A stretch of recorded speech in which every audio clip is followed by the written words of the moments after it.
When exploring hormonal or midlife health, have you heard it recommended that you take DHEA? If you're curious about how helpful DHEA can be or whether it can help you as a woman in your 40s or 50s, you're in the right place. I want you to age abnormally well, and I think understanding DHEA's role in your health span will help you make wise decisions and focus your attention on the highest leverage aspects of your health first.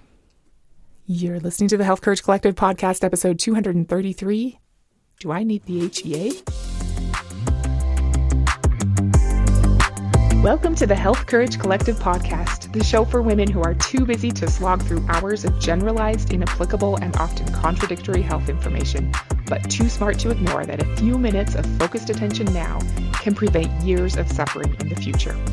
I'm your host, Christina Hackett, a pharmacist who doesn't want you to live on prescriptions, a certified coach specifically trained to maximize your potential, and a compulsive learner obsessed with preventative, cutting-edge, holistic, and integrative medicine. I'm on a mission to increase your physical and mental resilience so you can fearlessly look forward to your next 40-plus limitless years. Your time is now.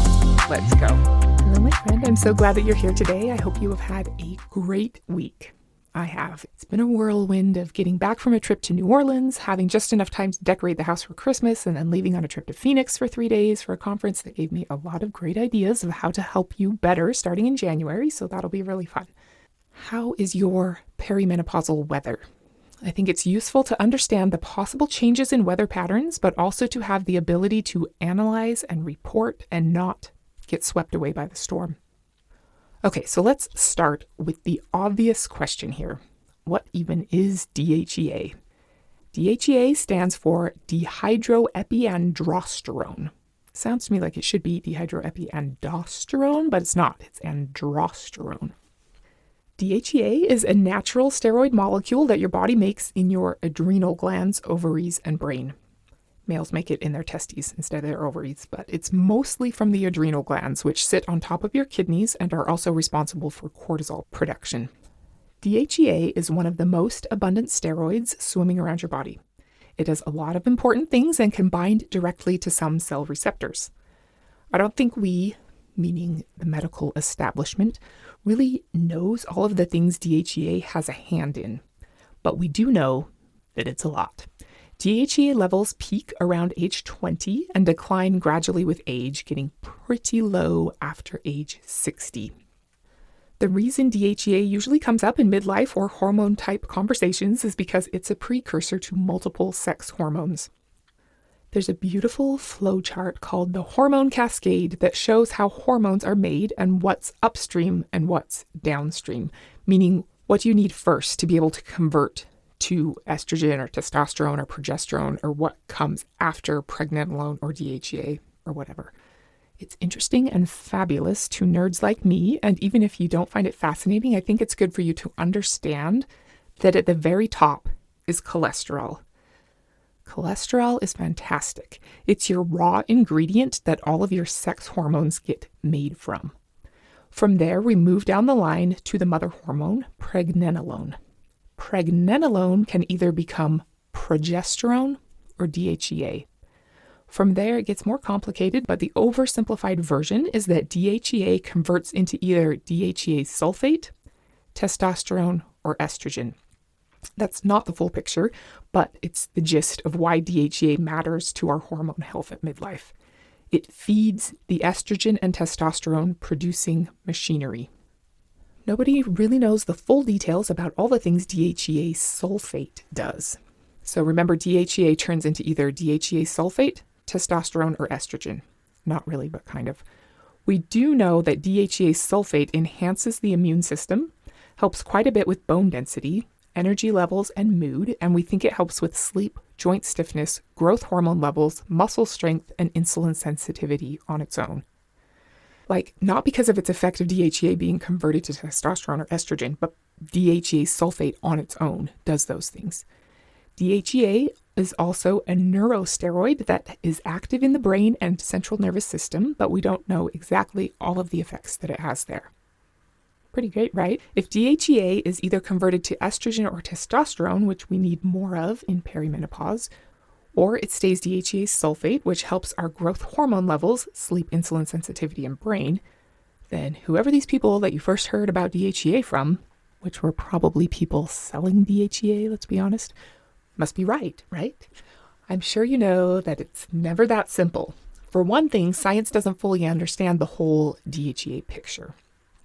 We do know that DHEA has a weak affinity for androgen receptors. Androgens are the testosterone family of sex hormones. DHEA has very weak androgen-like activity, so it's mildly testosterone-ish. That's one of its selling points that marketers like to point out. These are not real numbers, I just made this up, but let's suppose DHEA has 18% testosterone-like effects. So if you have a lot of DHEA running around and it binds to some of your testosterone receptors, it prevents real testosterone or real androgens from binding there. And instead of that receptor receiving testosterone and producing its 100% androgenic effects, it receives DHEA and produces 18% of those effects. In that case, it's almost like an anti-androgen. Not really, but kind of. DHEA also has a weak affinity for estrogen receptors. If you remember back in episode 162, we talked about different estrogen receptors and why they matter to your long-term health and overall risk of feeding estrogen-sensitive cancers. DHEA can also bind to ER-alpha and ER-beta estrogen receptors. Interestingly, while its effect at ER-alpha receptors is sort of similar to that of androgen receptors, being almost like an estrogen blocker, but not really, because it's a partial agonist, just less effective than the real estrogen, and it hogs the parking space for real estrogen, it does activate ER-beta receptors more robustly. In episode 162, we talked about how tipping the odds toward activating ER-beta receptors is protective against stoking the fires of estrogen-sensitive cancers. That's super interesting to me. To be clear, there are not studies showing that DHEA prevents cancer. I'm just postulating that preferentially stimulating ER-beta receptors over alpha could be a good thing. In fact, 2 studies of receptor binding affinity say that indeed DHEA, when combined with estradiol, both at levels equivalent to those of their physiological concentrations, overall activation of the ER-beta receptor was doubled. End quote. That's super interesting, and I think the key phrase there is with both levels equivalent to those of their physiological concentrations. As always, I think the goal is for your hormones to be at physiological concentrations, not to just use one of them for its unique effects or the promises made by someone who's trying to sell it to you. DHEA is important and it does some great things for you, but taking it by itself without considering all of your other hormones is like saying you're ready to perform at Symphony Hall because you know how to play middle C. Middle C matters, but what creates health right now and drastically swings the odds in favor of you sidestepping the majority of the chronic diseases of aging is the interplay of all of the notes. Bass notes, treble notes, harmonic fifths, triads. I don't remember very much of my music theory anymore, so I'll stop there, but you get the idea. What matters more than DHEA or estrogen or testosterone or progesterone is whether they're in harmony in relation to one another, whether they're at optimal levels that help all of your body systems run smoothly. It's the difference between listening to Chopsticks and Scheherazade. One of the things that I think leads to me getting so many questions about taking DHEA is that here in the US, it's an over-the-counter oral supplement. In Canada, it's a controlled substance that you can only get with a prescription by a prescriber allowed to prescribe controlled substances like Valium. Canada's reasoning for making it a controlled substance in 1992 is way off, in my opinion. It's interesting, especially because in Canada, you can buy straight ephedrine over the counter and easily use it to cook up a bunch of meth with no problem. Weird, but here you have to show your driver's license to the pharmacist who enters it into a database just to buy pseudoephedrine, which is less efficient to use in your meth lab operation. And there's a strict limit of how many pills you can buy at a time and per month. Okay, so back on topic. I think that there are pros and cons to DHEA being a supplement here. Mostly cons, since you can never be positive that what the bottle says is in your supplement is actually in there. And more importantly, that you don't want to only play middle C over and over and over and try to convince yourself that it's beautiful music, because it's not. there's a chance that there's someone somewhere whose notes are all getting played except middle C, and all they need is to add a little DHEA and everything starts to harmonize. But the odds of that are pretty low, and you don't want your health optimization strategy to be guessing and hoping. One of the other problems with natural products is that they almost never have the funding needed to do big clinical trials. One of the things people claim DHEA helps with is low libido, especially in women. It kind of makes sense because it has those androgen testosterone-like effects, and we know that correcting low testosterone levels improves libido. The few trials there have been done on oral DHEA supplementation haven't shown very big improvements in libido.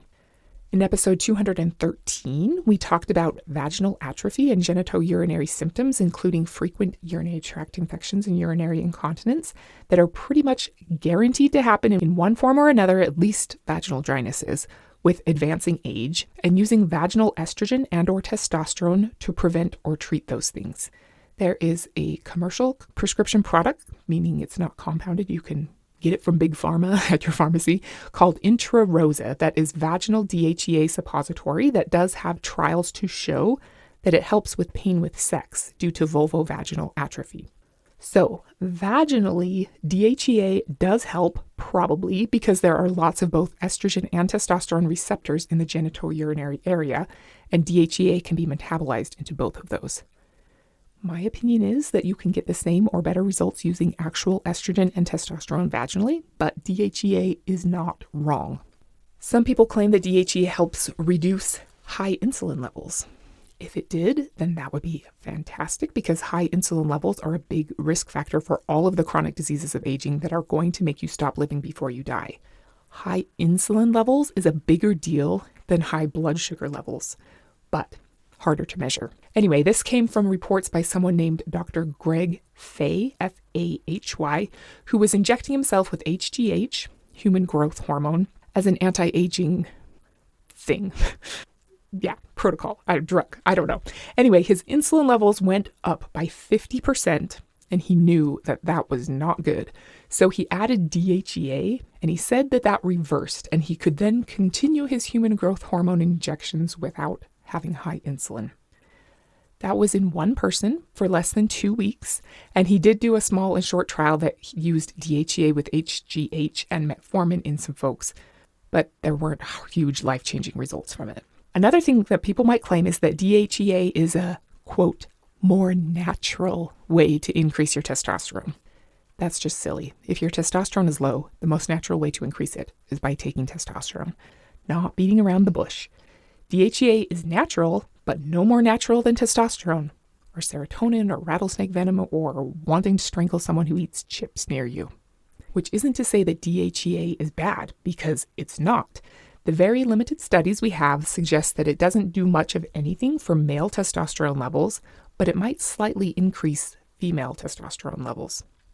One theory as to why is that of the total testosterone men make in their bodies, 95% come from their testes and 5% from their adrenal glands. But in women, it's more like 50-50. 50% from their ovaries, 50% from their adrenal glands. So boosting an adrenal gland hormone, DHEA, probably makes a bigger and more noticeable difference to women. May or may not be true, but it makes sense to me. As far as DHEA side effects go, the main one is acne, which would suggest DHEA is increasing androgens because higher androgens often increase acne, which is why many young women's acne clears up with birth control pills that decimate their natural testosterone levels and remove all the health benefits that they would have gotten from having decades of young person testosterone levels. Anyway, DHEA seems like maybe it's more likely to increase the androgens in your skin than elsewhere. Not sure. Unlike our Canadian friends, I wouldn't worry at all about DHEA increasing your risk of any type of cancer.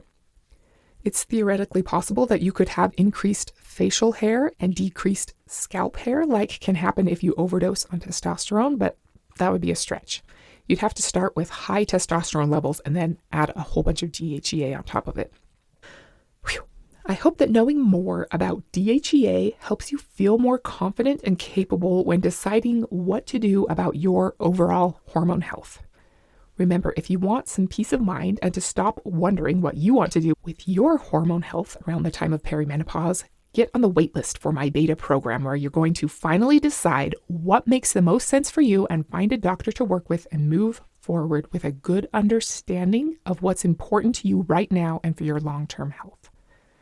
Go to healthcouragecollective.com or click on the link in the show notes. It's time to stop being confused and make a decision, because not making a decision is also a decision, one where you don't get to choose the results.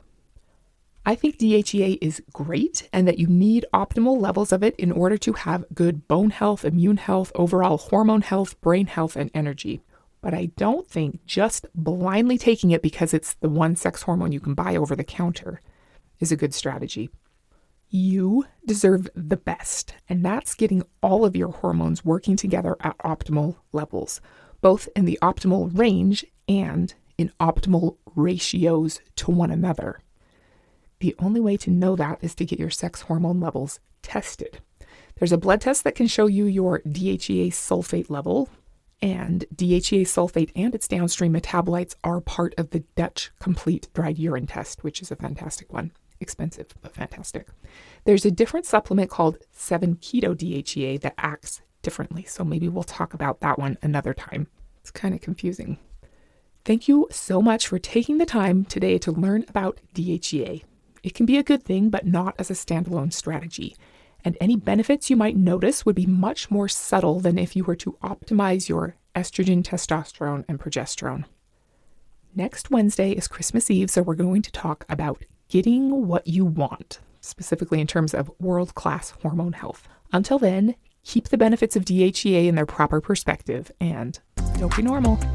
Thank you so much for tuning into the Health Courage Collective podcast. I am truly honored that you have paid me the enormous compliment of your time and attention. I would be so grateful if you would share this podcast with someone you know and subscribe so you never miss an episode. This podcast is for entertainment and information purposes only. Statements and views on this podcast are not medical advice. This podcast, including Christina Hackett and producers, disclaim responsibility for any possible adverse events by use of information contained herein. If you think you have a medical problem, consult a licensed physician.